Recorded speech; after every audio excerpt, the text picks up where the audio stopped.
한국 근현대사를 성경적 세계관으로 알리고 전하는 대한역사문화원의 한국 근현대사 바로 알기 특강입니다.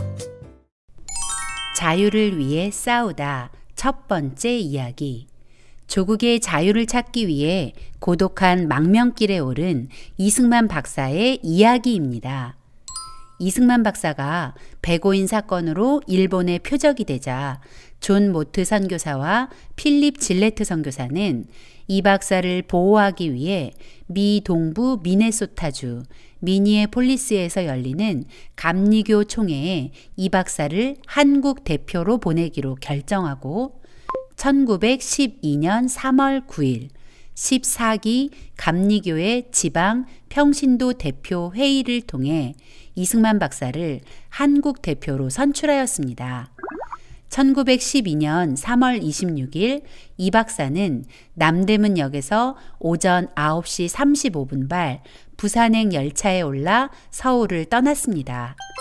이승만 박사는 이날부터 자신이 미국에 머문 33년의 치열한 삶을 로그북 오브 SR 이승만의 항해 일기라는 제목의 일지에 꼼꼼히 기록했습니다. 특별히 서울을 떠나던 1912년 3월 26일부터 하와이 호놀룰루에 도착한 1913년 2월 3일까지 1년의 행적은 그 어느 해보다 더 자세하게 기록했습니다. 지금부터 그 1년의 행적을 따라가 보겠습니다. 미니애폴리스로 가는 길에 이승만 박사는 3월 27일부터 4월 10일까지 약 보름 동안 일본에서 조선 기독교인 유학생을 위한 출령회와 유학생들을 위한 전도 강연 집회를 인도하고 유학생들과 개인적인 만남을 가지며 조선 유학생들에게 기독교 신앙과 독립의 의지를 심어주는 시간을 가졌습니다. 이 박사의 일본 방문길에는 서울 YMCA 미국인 총무 질레트 선교사, 이상재 선생, 그리고 감리교 선교사 윌라드 크렘이 동행했습니다. 이승만 박사와 그 일행은 부산을 출발해 다음 날인 3월 27일 오전 8시 시모노세키 항에 도착했습니다. 그리고 교토를 거쳐 29일 도쿄에 도착했습니다. 이 박사 일행이 도쿄 신바시역에 도착했을 때 한국 유학생 23명이 이 박사를 맞이했습니다. 당시 한국 사람 중 가장 유명 인사였던 이승만 박사를 만나기 위해서였습니다. 전날 밤에는 이 박사의 도착 시간을 잘못 알고 나온 100여 명의 학생들이 허탕을 치고 돌아가기도 했다고 합니다. 이승만 박사에 대한 한국 사람들의 높은 기대감을 실감하게 되는 일화입니다. 이승만 박사는 30일 도쿄에서 남쪽으로 약 97km 떨어진 가마쿠라에 도착해 가마쿠라 출령회를 인도했습니다. 가마쿠라 출령회는 서울 YMCA와 도쿄의 조선 YMCA가 공동으로 계획하고 주최한 행사였습니다. 이승만 박사가 이 집회에 대해 YMCA 국제위원회에 보고한 보고서에 따르면 가마쿠라 출령회는 1912년 3월 30일 오후 7시에 개막되었고 44명의 기독교인 한국 유학생과 서울 YMCA 소속 질레트 선교사, 이상재, 크렘 선교사, 그리고 공동 주최자인 도쿄의 조선 YMCA 총무 김정식과 부총무 최상호 등이 참석했다고 합니다. 이 박사는 부총무 최상호에 대한 설명을 덧붙였는데 최상호는 1911년 개성 한영서원 하령회가 끝난 뒤 도쿄로 파견된 사람이었다는 것입니다. 즉 지난 여름 개성 한영서원 하령회의 열매였던 것이죠. 이승만 박사의 개막 연설로 시작된 가마쿠라 출령회는 그 어느 때보다 뜨거웠습니다. 그 어느 때보다 열정적으로 집회를 인도했던 이 박사는 물론 유학생을 비롯한 모든 참가자가 영적 회복과 놀라운 은혜를 경험하게 되었습니다. 이 집회의 열기가 얼마나 뜨거웠는지 동네 주민들이 출령회에서 흘러나오는 찬양 소리에 이끌려 집회 장소 창가로 모여들 정도였다고 합니다. 가마쿠라 출령회는 집회와 강연, 성경 공부, 기도회, 그리고 토론 등으로 진행되었습니다. 이 박사는 집회의 가장 중요한 프로그램이 아침 성경 공부였다고 하면서 성경 공부에 임하는 학생들의 진지하고 성실한 태도를 칭찬했습니다. 학생들은 성경 연구와 함께 기도 시간도 철저히 지켰고 집회 도중에 사회자가 공동 기도를 요청하면 두세 사람씩 앞을 다투어 기도를 했다며 출령의 성경 공부 시간의 열기를 보고서에 꼼꼼히 기록했습니다. 특별히 토론 시간에는 기독교인으로서 학생들을 위하여 할 수 있는 일이 무엇인가 라는 주제가 제시되자 복음을 전하는 데 시간을 헌신해야 한다는 의견이 모아져 학생 복음 전도단이 조직되기도 했습니다. 가마쿠라 출령회는 한국 유학생들에게 기독교 신앙의 열정과 나라 사랑, 그리고 그 모든 것을 끝까지 감당할 책임감이 부어지는 놀라운 시간이 되었고, 이때부터 도쿄 조선 YMCA는 해마다 봄이나 가을에 정기적으로 이와 같은 학생 집회를 열어 복음을 전하고 나라에 대한 책임감을 일깨웠다고 합니다. 약 5일 동안의 집회를 마친 이 박사 일행은 4월 6일 오전 가마쿠라를 떠나 도쿄로 향했습니다. 도쿄에 도착했을 때 유학생 친목회 대표 24명이 이승만 박사를 위한 환영회 겸 송별의 자리를 마련해 두고 이 박사를 맞았습니다. 이 사진이 바로 그날 이 박사와 학생 대표들이 비를 맞으면서 호텔 현관 앞에서 기념 촬영한 사진입니다. 그날 저녁 도쿄 조선 YMCA 회관에서는 유학생들을 위한 특별 전도 강연회가 열렸는데 218명이나 되는 학생들이 모여들어 뜰에까지 서서 이 박사의 강연을 들었다고 합니다. 이 집회에서 이승만 박사는 한국 학생들에게 거는 기대라는 제목으로 기독교 신앙과 나라 사랑은 결코 분리될 수 없다는 것을 강조했습니다. 강의가 끝나자 그 자리는 성령 충만함과 애국심으로 불타올랐다고 합니다. 그날 이 박사의 강연을 들은 양반 출신 유학생 중 여럿이 기독교로 개종했고 다음 주일 아침에는 도쿄 교회에서 10명이 세례를 받고 36명이 학습 교인이 될 정도로 강연의 여파는 대단했습니다.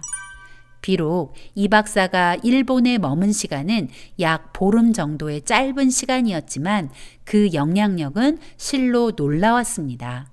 이 박사가 일본에 머무는 동안 이 박사의 강연을 들었거나 개인적인 만남을 가진 유학생 중 후일 28 독립선언과 3.1운동 그리고 임시정부 활동을 포함한 독립운동에 참여하여 중추적 역할을 한 이들이 대거 등장했다는 사실. 하나님을 모르는 사람들은 이런 일들을 우연이라고 부르지만 이것은 분명히 이승만이라는 한 사람을 들어 우리 민족에게 자유를 선물하시려는 하나님의 완전한 인도하심이었습니다. 1912년 4월 10일 이승만 박사는 감리교 목사 해리스 감독과 함께 요코하마 항에서 미국으로 가는 배에 올랐습니다. 미국으로 가는 내내 이 박사는 해리스 감독으로부터 한국이 일본의 지배를 받는 것을 받아들이라는 거북한 충고와 함께 미니애폴리스에서 열리는 감리교 총회에서 일본에 대한 그 어떤 비난도 하지 말라는 이야기를 들어야 했습니다. 이 박사는 해리스 감독을 설득하려 했지만 마치 바위에 대고 소리를 지르는 것 같았다고 합니다. 드디어 이 박사는 미니애폴리스에 도착해 26차 감리교 총회에 참석했습니다. 그러나 이 박사는 그곳에서 큰 실망감을 느껴야 했습니다. 이 박사가 기독교나 민주주의 정신은 약자를 보호하는 데 있다. 지금 일본은 무력으로 한국의 주권을 빼앗고 한국인을 지독히 탄압하고 있다.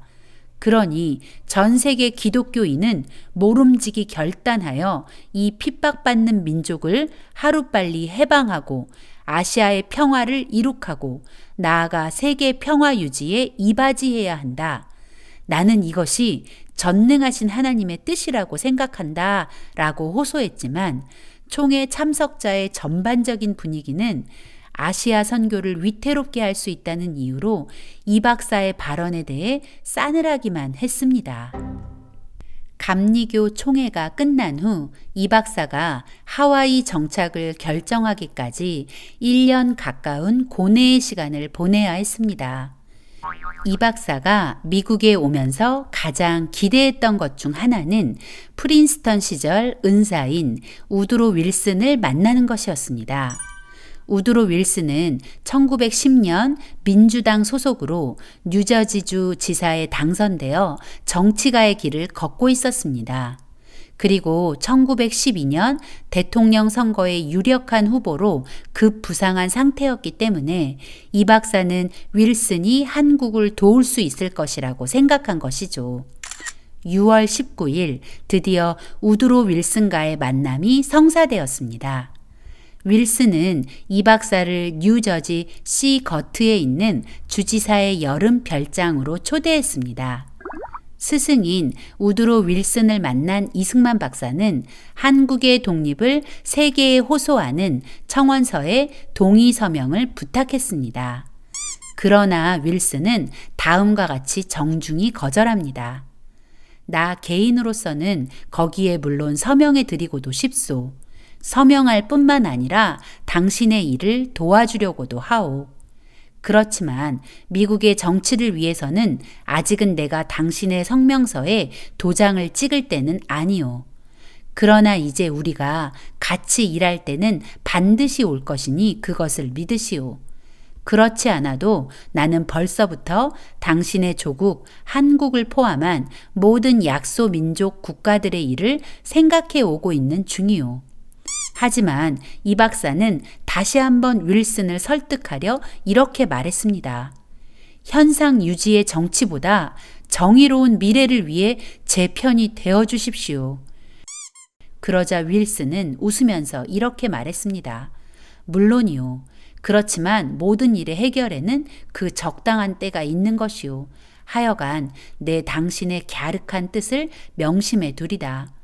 윌슨은 이 박사에게 지방 순회 강연을 할 수 있도록 여러 사람을 소개해 주면서 이렇게 말했다고 덧붙였습니다. 당신은 나 한 사람의 도장을 받을 생각을 하지 말고 미국 국민 마음의 도장을 모두 받도록 하시오. 1912년 8월 이 박사는 네브래스카주의 헤이스팅스에서 한인 소년병 학교 교장을 맡고 있던 옥중 동지이자 의형제 박용만을 방문합니다.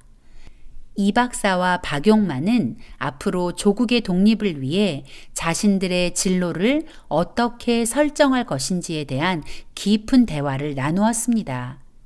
두 사람이 내린 결론은 당시 미국 내 한국 동포들이 가장 많은 하와이에 독립운동 전진 기지를 만들어 장기적인 독립운동을 펼치자는 것이었습니다. 물론 이때 이 박사가 하와이행을 완전히 결정지은 것은 아니지만 박용만과의 만남은 이 박사가 하와이 정착을 결심한 큰 이유 중 하나인 것은 확실합니다. 1912년이 저물어가는 연말 타코마에 있던 이 박사는 하와이 제1감리교회 감리사 와이드먼 목사를 만납니다. 와이드먼 목사는 1904년 이 박사가 밀사의 자격으로 미국에 오면서 하와이에 들렀을 때 동포들을 상대로 연설하도록 저녁 집회를 주선해 주었던 사람이었습니다. 와이드먼 목사는 이승만 박사에게 미 감리교회에서 운영 중인 하와이 한인학교 교장직을 제안했고 이 박사를 하와이로 초청했습니다. 이런 여러 조건이 모여 이 박사는 하와이행을 확정 지었고 그동안 포기하지 못하고 있던 귀국의 간절한 희망을 접고 조국의 독립을 위해 망명생활을 결심하게 되었습니다.